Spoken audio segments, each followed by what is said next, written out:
Welcome back. Welcome back.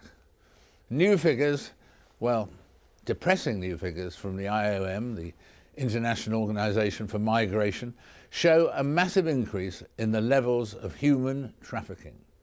It's a global problem. Victims are frequently tricked with offers of jobs in wealthy foreign countries before being forced into prostitution and forced labor. There are estimated to be 27 million slaves around the world, but the real number could be higher.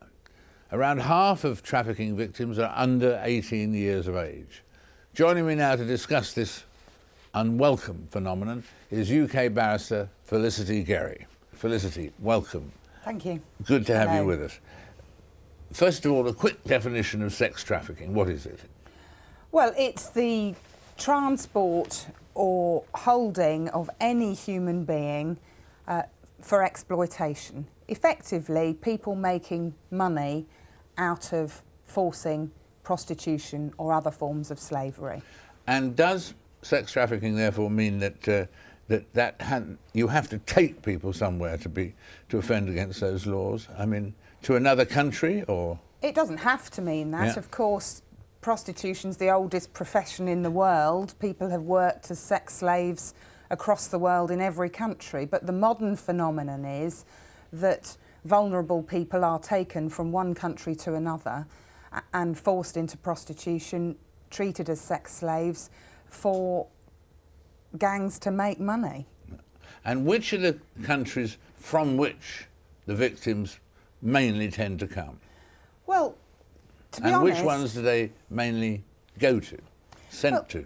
To be honest, slavery occurs in every country across the world.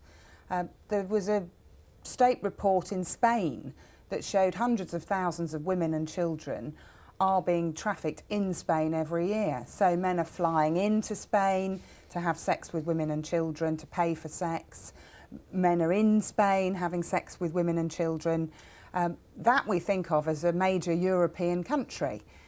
If you imagine that it's happening there, hundreds and thousands of women and children being exploited, just do the maths and look at every country across the world. If it's happening in Europe, it's happening on a grander scale in some of the Far Eastern countries and some of the perhaps less enlightened countries across the world. And it can be, cruelty can be involved in various forms and so on, but can't it? Yes, well, human trafficking can take all forms, so it's not just sex slavery. As I said earlier on, it can be domestic slavery, child soldiers, that sort of thing, where anybody is being forced against their will to do something. And what's the key ways that the gangs or the criminals operate successfully? Is it just with threats of force or misleading promises, or, I mean, why are they so successful in making these people victims? Well, it's a brutal crime, isn't it, that they get hold of people, brutalise them, deceive them, and then force them to do whatever it is that they want them to do in order to make money. We have a global drug problem that we deal with by international policing, but a global slavery problem seems to go under the wire and nobody seems to take any notice. And so how do the traffickers, as it were, persuade the individual or force the individual to go with them to another country? Well, the common story is that you find a rural girl who lives in a rural community who's a bit naive. You offer her a job in the city. She can make more money in the city working in a restaurant. She'll be able to send money home to her poor family. She'll be looked after. She'll be kept in a nice hotel. She will improve the life of her whole family. So she's told that story. She's escorted on a plane to another destination, whether that's in the same country or another country, and then all of it proves to be false.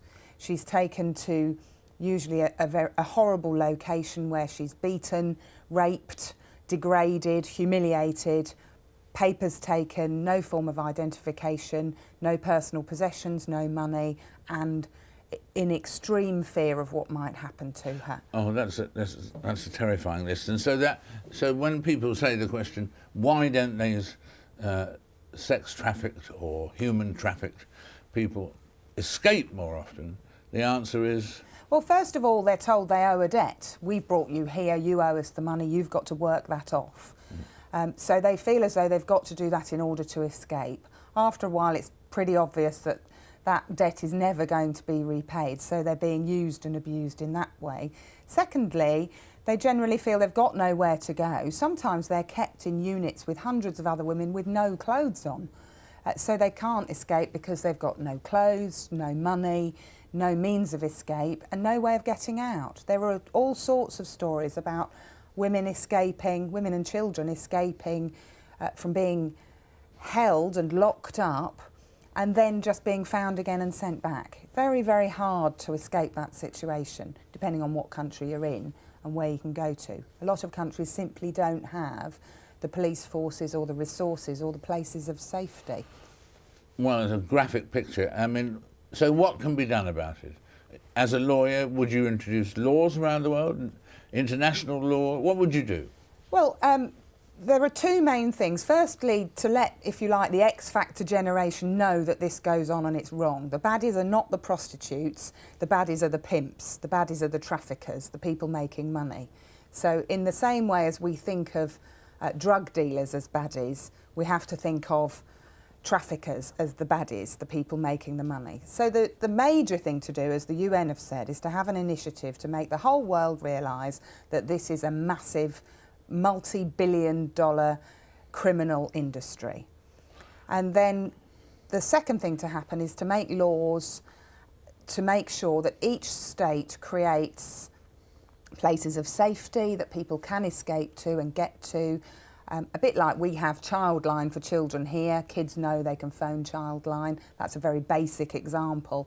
But places of safety across the world for people to go to if they're being exploited, and laws to ensure that those people who are exploiting them, that the slave owners, if you like, are prosecuted and imprisoned. And I read somewhere that in fact one of the other practical problems is that sometimes, although these traffickers, as we've heard, are trafficking disgracefully and disgustingly and so on as we're talking, that often they get smaller sentences than drug traffickers. Yes, well... I mean, that's extraordinary. It is extraordinary, and it does happen, particularly in countries that still seem to think that the prostitutes are criminals, that don't recognise that these are people who are victims of crime, that they don't really have proper legislation in place to prosecute the people who are making the money. So that can happen in a lot of countries. Here, we have legislation dealing with trafficking into, out of this country and whilst they're here. But yes, sentencing guidelines can be very different for human trafficking in comparison to drug dealing. Just to give you an example, if the obvious crime, if you like, is punching a woman in the eye, the sentence for that is not going to be as much as for selling a packet of crack cocaine. But the circumstances in which that woman has been punched in the eye may well be circumstances in which that woman has been trafficked. What happens quite a lot is nobody goes the extra step to look at why was she punched in the eye, what was going on, are there other crimes here that have been committed that really ought to be prosecuted, whether that's nationally or internationally. Well, our viewers, we're always delighted to mention them, they're always in our minds, and they will know much more as a result of what you've said. Thank you very much indeed. You're welcome. A year on from the Arab Spring, it's still far from clear how this vast outpouring of youth energy will alter the region's political landscape.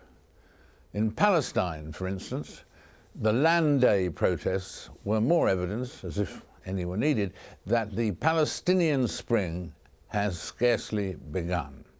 One fact to bear in mind, by 2020 there will be 1.5 million youth refugees registered with the UN agency UNRWA between the ages of 15 and 29. A youth bulge that is both an opportunity but also a risk not to be ignored. Joining me now to discuss the future of Palestinian refugees and Palestinian youth in light of the Arab Spring are the Commissioner General of the United Nations Relief and Work Agency, UNRWA, Filippo Grandi from Doha, speaking from Doha there, and welcome to him and welcome to our youth representative, Yasmeen Rabah, who is joining us from Gaza. Welcome to you both. You said, in fact, Filippo here, this will be UNRWA's year of refugee youth, and it will go from spring to spring. How can you go from spring to spring throughout the area we're talking about, in particular, obviously, Gaza, that we've just been mentioning, but how do you see going from spring to spring, from Arab Spring to Palestinian Spring, etc.? Well, I think that the Arab Spring has really created a space within which people are now much less afraid to talk about what they want and what they wish. I find this extraordinary. I've lived in the Middle East for many years, and it is really an extraordinary moment. Now, in contrast to that, of course, you have the complete stagnation of the Palestinian-Israeli peace process, on which depends also, among many other things, a fair solution of the refugee question. So we will have to live, unfortunately, for another while with the refugee problem unsolved. And during that time, we have to offer opportunities for refugees. They have the right to have better lives, even if their political problem is not solved. And we want in the next year to focus in particular on the needs, on the aspirations of the young people. That's why we need to invest in education, health, economic opportunities, microfinance. These are all these 10 commitments that we have been speaking about. And a very important thing that we will need to do that is sufficient resources from donors to carry out quality programs. That's a very strong appeal that we want to put out on this occasion. A strong appeal on that particular front.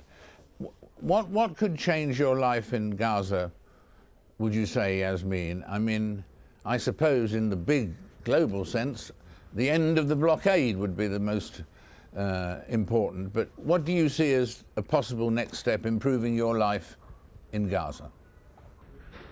Well, you've mentioned an important point. The blockade should be elevated from Gaza, but as a youth living in Gaza, and I think I interact with so many youth here in Gaza, I think our problem will be solved partially by the blockade, but also with the blockade being elevated, and we, the youth, the next future leaders, are not given the chance to build our lives, to build our society. I think the blockade the situation will stay the same. So I think after elevating the blockade and also the restrictions that Israel occupation imposed on Gaza and West Bank, we need to have the chance, we need to have the place to participate, to contribute towards our futures. I mean, we are going to be the next generation in this future, so I think we have the right to have even a small contribution to this future. And in fact, the Palestine papers, for instance, quoted a lot, almost 2 years ago now, showed that the right of return was becoming hugely compromised. Will that, if the right of return was to disappear, would that ever be acceptable to Palestinian refugees?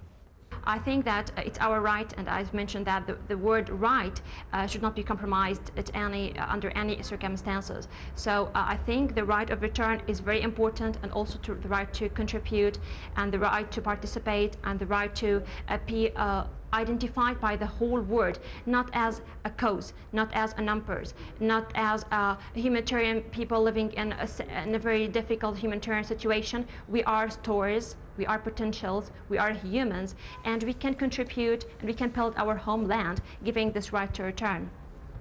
What could we haven't mentioned them, and yet they stand over this whole situation. What constructive help could come from Israel, do you think?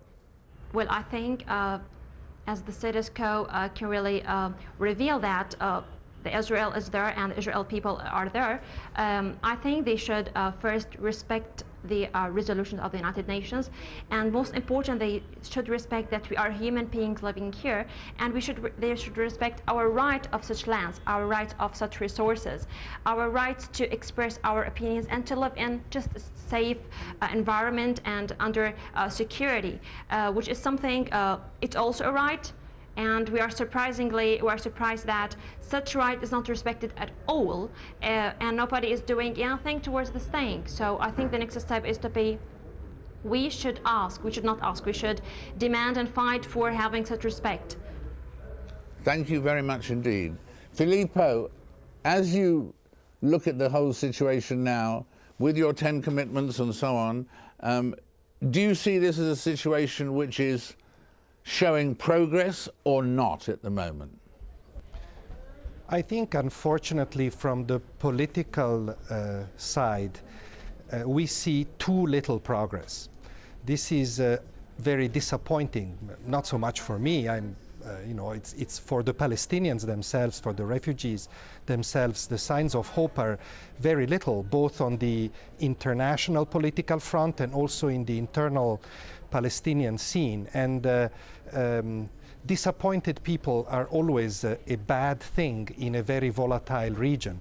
That's why I think it is important to multiply efforts to find a peaceful solution to the conflict. These are all very important deliverables in the political scene that are very much required. One thing that I can say is that from our side, from the non-political side, we are a non-political agency, we provide services.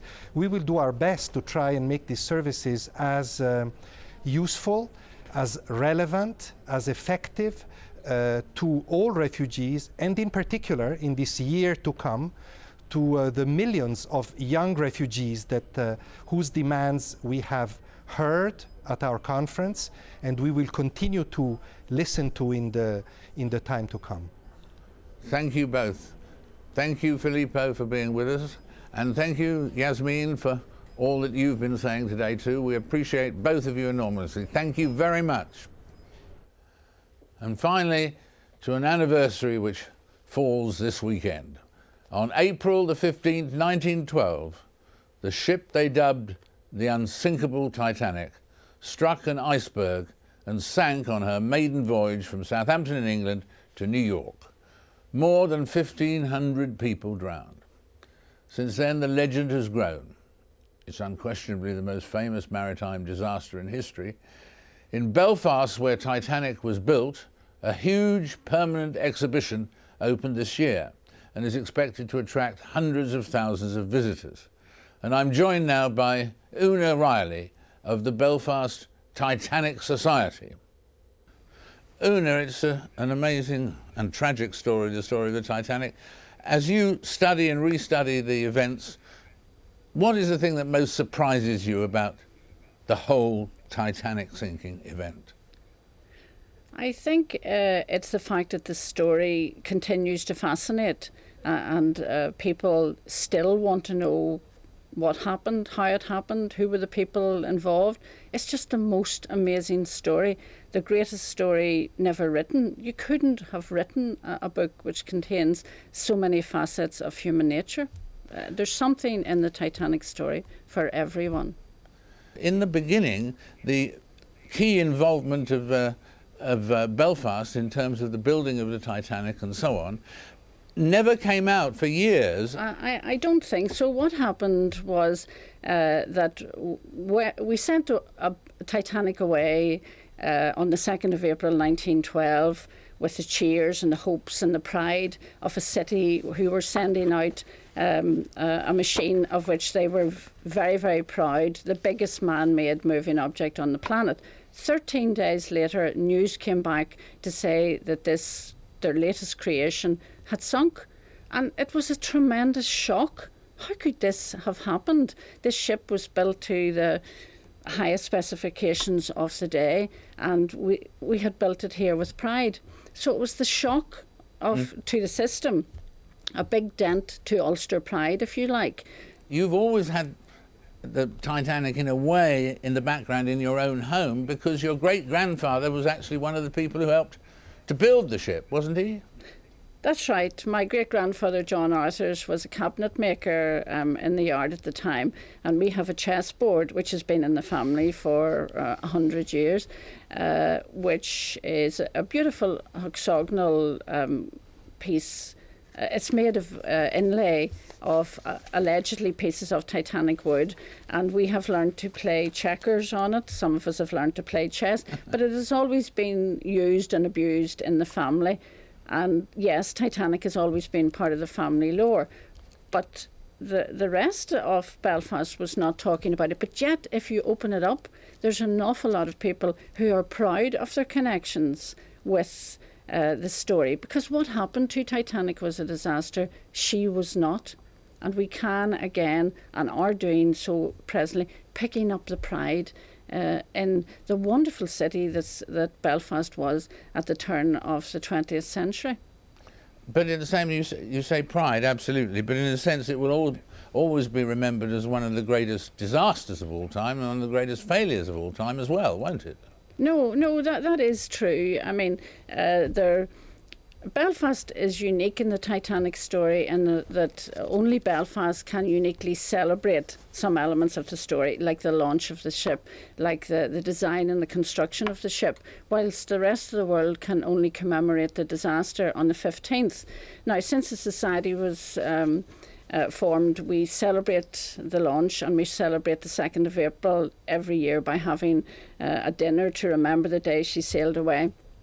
And then on the 15th, we have a wreath-laying ceremony at our Titanic Memorial. This year, that will be different because Belfast has created a new memorial when the 1,512 people who died that night are all going to be named and are all going to be remembered. And I think it's very fitting that this happens in Belfast, where the ship was built.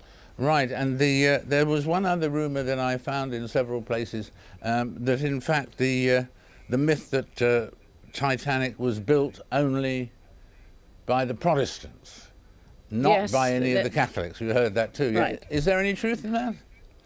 Well, it's not true, because my great-grandfather was a Catholic and he helped, and so I know personally that's not true. But it has a myth which has grown up and has just found roots. But we have actually found now, with modern research, and particularly with the 1901 and 1911 census coming online, that the workforce was incredibly mixed. The streets where the workers came from were Protestant and Catholic, and different nationalities as well, which is amazing. We found Russians, we found Turkish people who were working in the shipyard at that time.